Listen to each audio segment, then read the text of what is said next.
पिछले वीडियो में हम लोगों ने हरित क्रांति के बारे में देखा था। हरित क्रांति के बारे में हमने आप लोगों को सारी चीज़ें बताया और इसमें चर्चा करते हुए हम लोगों ने देखा कि हरित क्रांति केवल एक शब्द नहीं है, बल्कि हरित क्रांति पूरी एक संकल्पना या अवधारणा है और यह बेसिकली 4 आगतों पर अवलंबित होती है।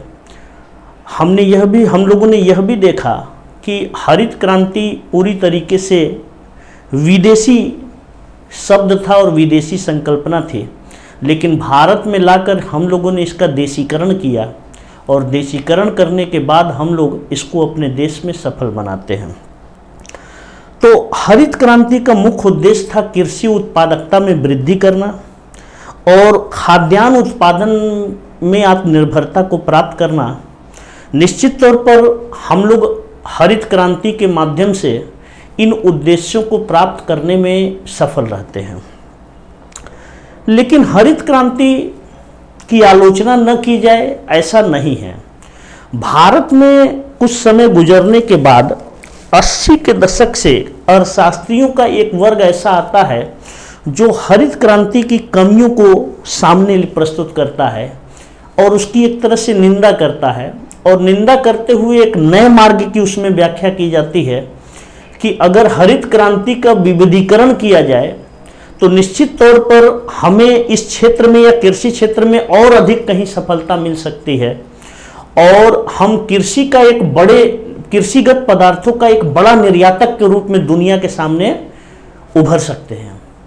तो हरित क्रांति में कुछ कमियां रहती हैं, इन्हीं बातों को हम लोग पहले इंगित करते हैं। सबसे पहले तो हरित क्रांति की आलोचना इस आधार पर की जाती है कि हरित क्रांति का विस्तार केवल कुछ क्षेत्रों में हुआ। जैसे हम लोग ये देखते हैं कि समूचे पंजाब, हरियाणा एवं पश्चिमी उत्तर प्रदेश के इलाका में इसका विस्तार किया गया, जबकि देश का अन्य इलाका जो होता है वहां पर इसका विस्तार नहीं हो पाया। हालांकि बाद में दक्षिण भारत में हम लोग ये देखते हैं कि आंध्र प्रदेश है और तमिलनाडु है, इन क्षेत्रों में हरित क्रांति को विस्तृत करने का फैसला किया गया और वहां पर भी बहुत हद तक इसका फैलाव होता है। इसके बाद हम लोग ये देखते हैं कि पश्चिमी भारत में जैसे गुजरात है, महाराष्ट्र है, इसके अलावा मध्य प्रदेश का इलाका है, इन इलाकों में भी हम लोग हरित क्रांति को बहुत हद तक विस्तृत करते भी हैं। लेकिन हम लोग ये देखते हैं कि जिस तरीके से हरित क्रांति का फैलाव तेजी से पूरे भारत में एक साथ होना चाहिए था, उस तरीके से नहीं हुआ। इसका परिणाम यह हुआ कि क्षेत्रीय असंतुलन की समस्या उत्पन्न हो गई और इसने आय असमानता जैसी स्थिति को जन्म दिया। हम लोग ये देखते हैं कि जिन क्षेत्र या जिन इलाकों में हरित क्रांति का विस्तार हुआ, वहां किसानों की इनकम या आय जो होती है वो बढ़ जाती है, लेकिन अन्य क्षेत्र के किसान जो होते हैं वह इस लाभ या हरित क्रांति के लाभ से वंचित रह जाते हैं, जिससे ग्रामीण क्षेत्र या कृषि क्षेत्र में आप ये कह सकते हैं कि आय असंतुलन या आय असमानता की स्थिति जो होती है वो उत्पन्न हो जाती है। इस तरीके से हम लोग ये देखते हैं कि इसने आर्थिक असमानता को भारत में प्रोत्साहित किया। अतः हरित क्रांति की यह पहली और महत्वपूर्ण आलोचना है। दूसरी आलोचना इस बात को लेकर की जाती है कि हरित क्रांति में केवल कुछ ही फसल को शामिल किया गया, जबकि अन्य फसलों को इसमें शामिल नहीं किया गया। जैसे हम लोग ये देखते हैं कि हरित क्रांति के अधीन गेहूं को, धान को, इसके अलावा मोटे अनाजों को शामिल किया गया, जबकि हम लोग ये देखते हैं कि दलहन है, तेलहन उत्पादन है। इसी तरीके से हम लोग ये देखते हैं कि कुछ व्यापारिक फसलें हैं, इसके अलावा बागवानी वगैरह है, इसके अलावा एग्रीकल्चर सेक्टर और एलाइड में हम लोग ये देखते हैं कि पशुपालन वगैरह है, मुर्गी पालन वगैरह है।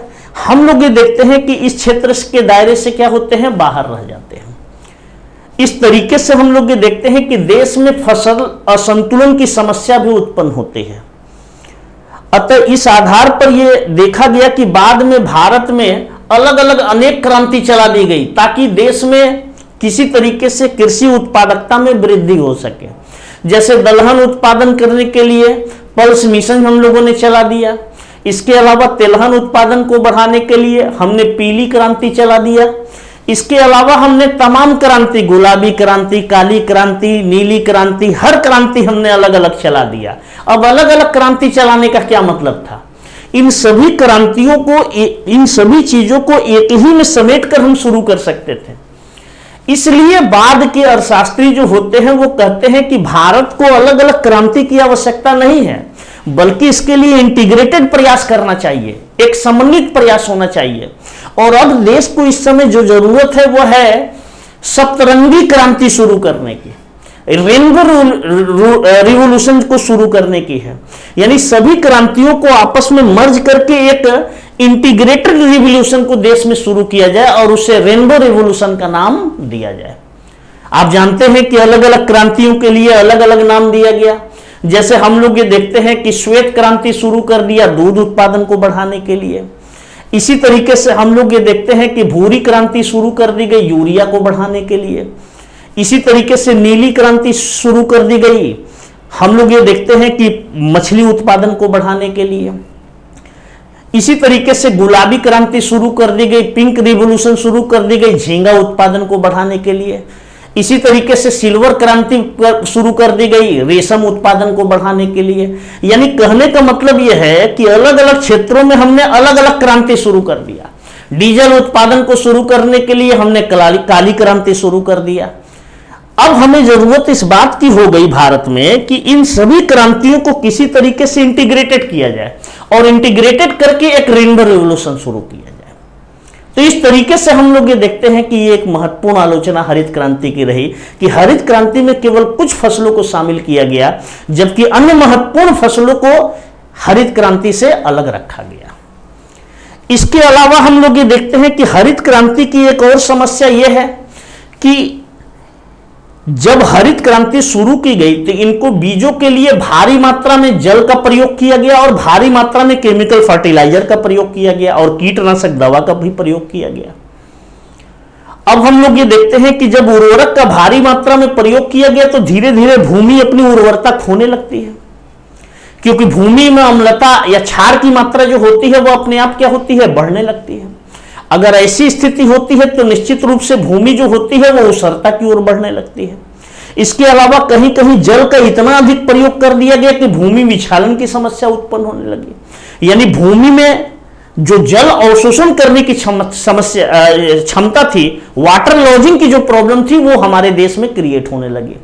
बहुत सारे ऐसे इलाके हैं, आप देख लीजिए पश्चिमी उत्तर प्रदेश और हरियाणा का ऐसा इलाका है जहां पर ऊसर भूमि हो जाती है और एक पूरा इलाका जो होता है वह बीहड़ बन जाता है। इसी तरीके से कई जगह पर वाटर लॉजिंग की समस्या पाई जाने लगती है। इसके अलावा हम लोग ये देखते हैं कि कीटनाशक का व्यापक स्तर का प्रयोग किया गया। इसका परिणाम यह हुआ कि इस कीटनाशक के प्रयोग से अनेक प्रजातियां जो हमारे देश में थी वो विलुप्त होने के कगार पर चलने लगी, पहुंच गई। जैसे हम लोग ये देखते हैं कि हमारे देश में गिद्धों की संख्या, कौवों की संख्या, गौरैयों की संख्या, इनकी संख्या तेजी से घटी। उसका कारण क्या था? कीटनाशक का प्रयोग, जिससे उन्होंने अपनी हेरिडेटरी सिस्टम को क्या किया, खो दिया। इसलिए हम लोग ये देखते हैं कि ये प्रजाति लगभग विलुप्त होने के कगार पर बैठ गई है। यह हमारी जैव विविधता पर एक बहुत बड़ा खतरा है। इस तरीके से हम लोग ये देखते हैं कि हरित क्रांति में बहुत सारी कमियां रहती हैं। इन कमियों को पूरा करने के लिए रेगुलर अर्थशास्त्री 80 के बाद से ही आवाज उठाने लगे कि भारत में हरित क्रांति के एक सेकंड जनरेशन शुरू किया जाए। और सेकंड जनरेशन अगर शुरू किया जाएगा तो निश्चित रूप से इससे उत्पादकता और उत्पादन का विस्तार होगा और ये जो समस्याएं उत्पन्न हो गई हैं, इन समस्याओं से हम निजात भी पा सकते हैं। इस तरीके से अर्थशास्त्रियों का एक वर्ग ऐसा था जो हरित क्रांति के विविधीकरण की बात करने लगा। और बाद में हम लोग ये देखते हैं कि सरकार ये मानती है कि हरित क्रांति का विविधीकरण करना या सेकंड जनरेशन का ग्रीन रिवॉल्यूशन को चलाना अत्यंत महत्वपूर्ण है। अब सवाल यह है कि सेकंड जनरेशन में क्या किया जाए। तो इन चीजों को, जो हमारी समस्या कमियां रह गई हरित क्रांति में, उन कमियों को हम रिग्रेट करने की कोशिश करें। सबसे पहला काम क्या कर सकते थे? तो हरित क्रांति के विविधीकरण में पहले यह कहा गया कि इसका फैलाव, यानी हरित क्रांति का फैलाव पूरे देश में किया जाए। यानी भारत का पूर्वोत्तर क्षेत्र जो पूरी तरीके से अछूता था, वहां तक इस क्रांति का विस्तार किया जाए। आप जानते हैं कि वर्ष 2000 के बाद ही ऐसा संभव हुआ, और 2002 के बाद ही से हम लोग ये देखते हैं कि पूर्वोत्तर भारत के लिए अलग से बजट में प्रावधान किया जाता है ताकि वहां पर हरित क्रांति का विस्तार या फैलाव किया जा सके। इस तरीके से हम लोग ये देखते हैं कि सबसे पहले यह कहा गया कि हरित क्रांति का विस्तार समूचे देश में किया जाए, जिससे क्षेत्रीय असंतुलन या आय असंतुलन या असमानता की समस्या उत्पन्न न हो। दूसरा यह कहा गया कि हरित क्रांति के विविधीकरण के अंतर्गत एक काम यह किया जाए कि इसके अधीन अन्य फसलों को भी शामिल किया जाए। जैसे गेहूं और धान को शामिल हमने किया और उसके भूमि में जिस तरीके से उसके जोत में तेजी से वृद्धि हुई, उसी तरीके से अन्य फसलों की जोतों में भी वृद्धि किया जा सके, यानी अन्य फसलों के अधीन भी भूमि को बढ़ाया जा सके। इस तरीके से मोटे अनाज जो पूरी तरीके से उपेक्षित था उनको बढ़ाया जाए। इसी तरीके से हरित क्रांति में दलहन के उत्पादन को भी लाया जाए। इसी तरीके से हरित क्रांति में तिलहन के उत्पादन को भी लाया जाए। इसी तरीके से हरित क्रांति के अधीन पशुपालन को भी लाया जाए। इसी तरीके से कुक्कुट पालन को भी लाया जाए। अगर इन सभी को लाया जाएगा तो निश्चित रूप से भारत को पर्याप्त मात्रा में खाद्यान्न नहीं बल्कि पर्याप्त और पौष्टिक आहार उपलब्ध होने के साथ साथ हम इन चीजों का विदेशों में निर्यात करके एक बड़ी मात्रा में विदेशी मुद्रा को अर्जित कर सकते हैं, और इसके माध्यम से हम विदेशी मुद्रा भंडार को, यानी भारत के विदेशी मुद्रा भंडार को समृद्ध बना सकते हैं। इस तरीके से हम लोग ये देखते हैं कि यह करना बहुत जरूरी था, यानी हमें अच्छी प्रजाति के बीजों की खोज करनी होगी। जैसे मोटे अनाजों में अच्छी प्रजाति के बीज की खोज की जाए, जैसे सब्जियां हैं, सब्जियों की अच्छी प्रजाति, जैसे हम लोग ये देखते हैं कि जीएम टेक्नोलॉजी का प्रयोग किया जाए और उनके बीजों की उत्पादकता को क्या किया जाए, बढ़ाया जाए। इसके अलावा हम लोग ये देखते हैं कि सब्जियों के अलावा बागवानी को इसमें शामिल किया जाए। आप जानते हैं कि बागवानी में बहुत भारत में अनन्य संभावनाएं हैं। आप हिमालयी क्षेत्र देख लीजिए, जिसे फूलों का घाटी कहा जाता है, उत्तराखंड जैसे क्षेत्रों को, इन इलाकों में फूल उत्पादन की पर्याप्त संभावना है। आप सोच लीजिए कि हालैंड एक ऐसा देश है जो केवल अपनी ट्यूलिप को फूल पूरे दुनिया में बेचकर सबसे अमीर राष्ट्रों की श्रेणी में शामिल है। और हमारे देश में जहां पर अनेक प्रजातियां हैं फूलों की, आज भी हम इस फूलों को उत्पादन को बढ़ाने में कामयाब नहीं हुए। इनकी अच्छी प्रजाति के बीज की खोज की जाए। इसके अलावा हम अच्छी नस्ल के गाय और भैंस के प्रजाति को ब्रीड करके डेवलप करें ताकि ये दूध उत्पादन ज्यादा से ज्यादा कर सके।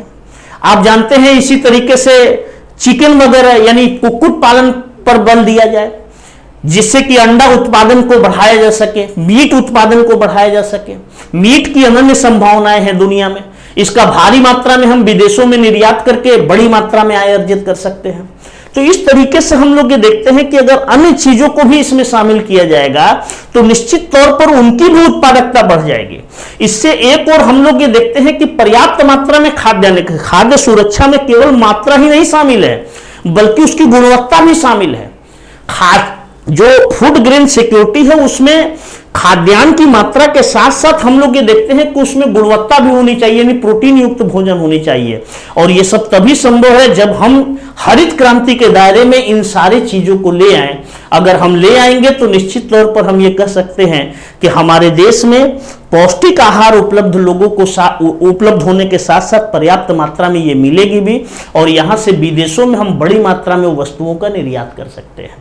बागवानी में आप जानते हैं कि जैसे चाय है, कॉफी है, विभिन्न प्रकार के फल वगैरह भी शामिल है।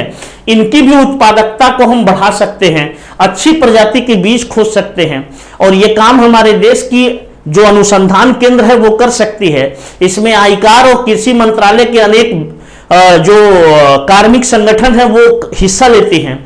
अगर ये संगठन निश्चित रूप से कार्य करना शुरू कर दे तो ऐसी कंडीशन में हमारी उत्पादकता और उत्पादन बढ़ जाएगी और हम दुनिया के अमीर या विकसित देशों के श्रेणी में शामिल हो जाएंगे।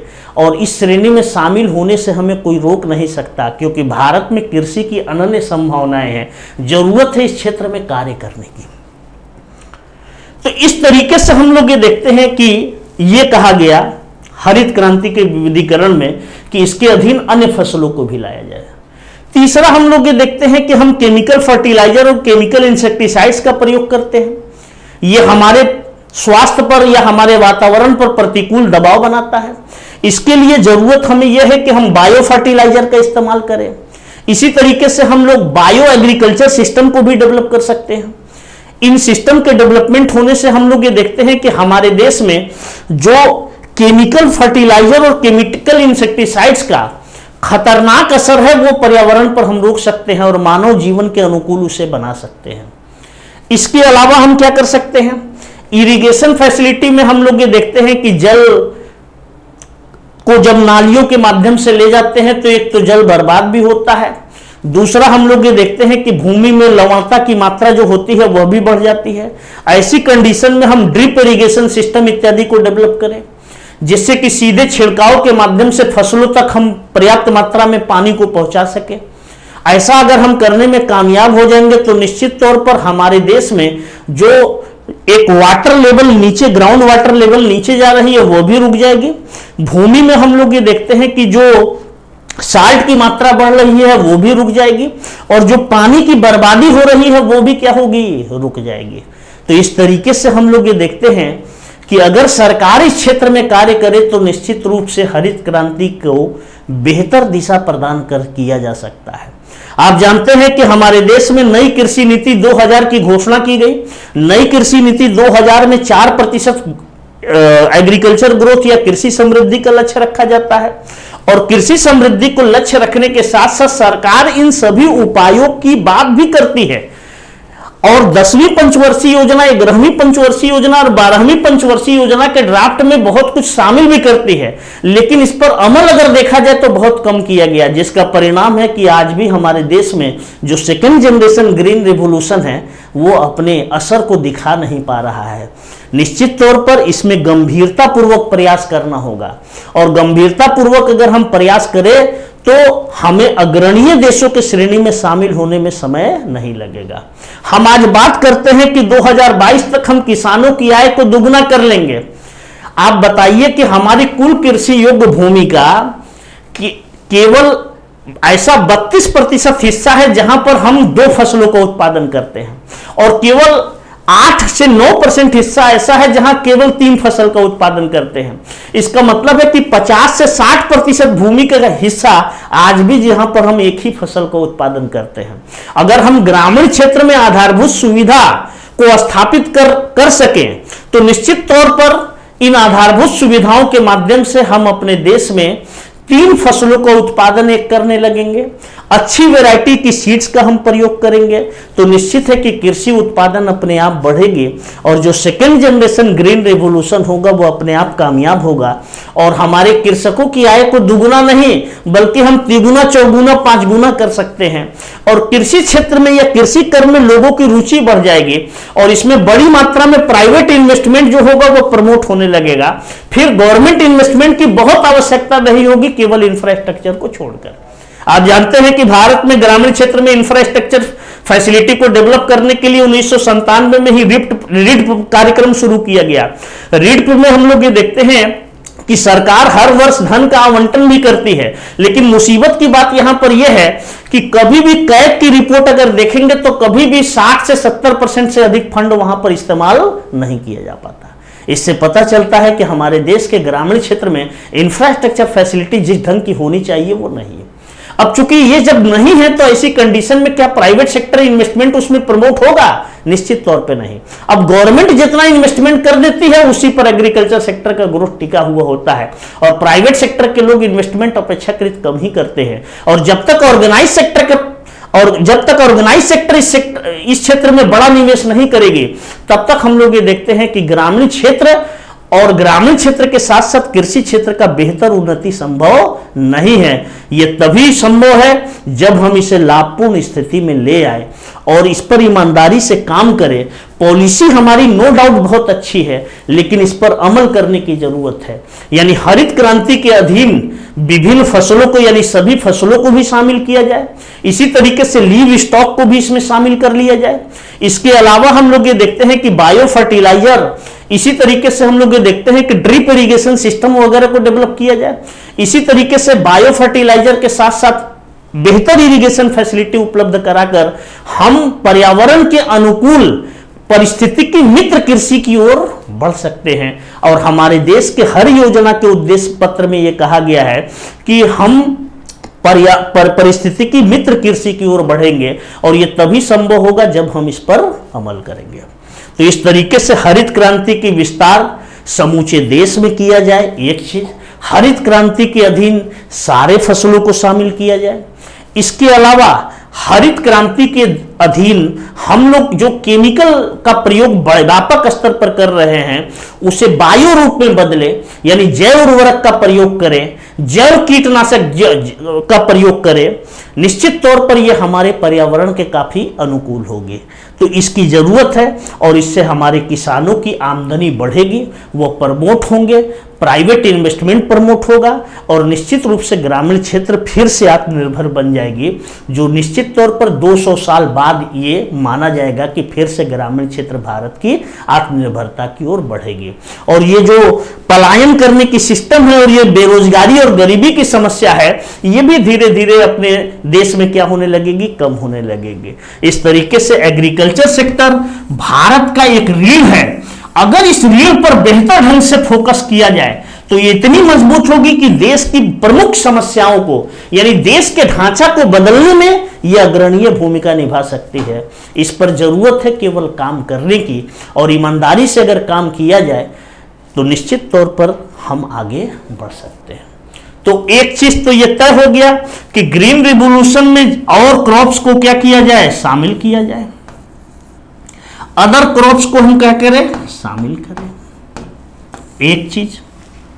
दूसरा चीज, इसका एक्सटेंशन किया जाए, यानी पूरे देश में हम लोग ये देखते हैं कि इसका विस्तार किया जाए। ठीक है। तीसरा, हम लोग ये देखते हैं कि भूमि की फिर से हदबंदी ईमानदारी के साथ की जाए। जो अतिरिक्त भूमि है, यानी भूमि सुधार कार्यक्रम हमारे देश में तो चलाया गया, लेकिन भूमि का वितरण हम लोग ये देखते हैं कि न्यायपूर्ण आज तक नहीं हो सका है। इसके लिए जरूरी है कि लैंड होल्डिंग सिस्टम में एक बार फिर से क्या किया जाए, बदलाव लाया जाए। लैंड होल्डिंग सिस्टम में एक बार फिर से क्या किया जाए, सुधार करने की कोशिश किया जाए। इसके अलावा हम लोग ये देखते हैं कि बायो फर्टिलाइजर का इस्तेमाल किया जाए, बायो फर्टिलाइजर का इस्तेमाल किया जाए। बायो फर्टिलाइजर के साथ बायो इंसेक्टिसाइड्स, जिसे पेस्टिसाइड्स वगैरह कहते हैं, बायो इंसेक्टिसाइड्स का इस्तेमाल किया जाए जो पारिस्थितिकी मित्र होगी।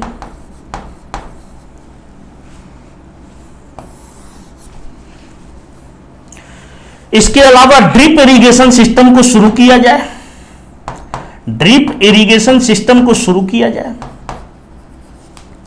इसके अलावा कोऑपरेटिव कमेटी को क्या किया जाए, कोऑपरेटिव कमेटी जैसी संस्थाओं को, कोऑपरेटिव कमेटी जैसी संस्थाओं को और मजबूत बनाने की कोशिश की जाए। अगर यह सब किया जाएगा तो निश्चित तौर पर हमारे देश में कृषि क्षेत्र में समृद्धि 4% से ऊंची ही हर साल दर्ज की जाएगी, नीची नहीं। तो इरिगेशन की फैसिलिटी को बढ़ाया जाए, यानी ग्रामीण क्षेत्र में बड़ी स्तर पर निवेश करने की आवश्यकता है और उस पर ईमानदारी से काम किया जाए। तो ये है सेकेंड जनरेशन ग्रीन रिवॉल्यूशन, और सेकेंड जनरेशन ग्रीन रिवॉल्यूशन उसकी आलोचना से शुरू होती है। तो इस वीडियो में बालक ये पॉलिसी मेकिंग की बात है, इस पर हमारे देश की सरकार कुछ काम कर रही है, कुछ बचा हुआ है जिसको आप सुझाव के रूप में प्रस्तुत कर सकते हैं। इसी तरीके से हम लोग ये देखते हैं कि गवर्नमेंट फूड प्रोसेसिंग वगैरह सेक्टर में उतर रही है, लेकिन ये सब कामयाबी इन्हीं चीज़ों पर निर्भर करेगा कि हम इन सभी चीज़ों पर अमल करें। तो हमारा ये वीडियो आज के जो है इतना ही। इसके साथ ही हरित क्रांति को हमने संक्षिप्त रूप में बड़ा समेटा है, इसको व्यापक स्तर पर नहीं ले गए, नहीं तो एक एक पॉइंट जो होगा वो बहुत बड़ा बड़ा होगा। इसमें बहुत सारी गुण बातें हैं और जो महत्वपूर्ण बिंदु हैं उस पर हमने आपको फोकस कर दिया, ताकि एक दिमाग में रहे कि सही बात है कि अगर इस तरीके से फंक्शन अगर किया जाए तो एक बढ़िया रिजल्ट हमारे देश में सामने आ सकता है। और जो हमारे देश की चाहत और प्रधानमंत्री जी की चाहत जो है कि इनकम उनको बढ़ाया जाए किसानों की, वो सब अपने आप इससे पूरी हो जाएगी। शर्त यह है कि उस पर काम किया जाए। तो आज के लेक्चर में इतना। अगर आप लोग को वीडियो अच्छा लगा हो तो आप लाइक और सब्सक्राइब करें और ज़्यादा से ज़्यादा इसे शेयर करें। और आगे ऑनलाइन के क्लास जब चलने वाली हो तो आप उसमें शामिल हों, ताकि आपको क्रम से बिल्कुल चैप्टर वाइज पढ़ाया जा सके। जो लोग नहीं पढ़े हैं उनके लिए कह रहे हैं, और जो लोग पढ़ चुके हैं अगर वो लोग चाहें तो अपना टेस्ट सीरीज जो हम लोग चला रहे हैं उसमें वो शामिल हो सकते हैं। तो आज के लेक्चर में इतनी बातें। धन्यवाद।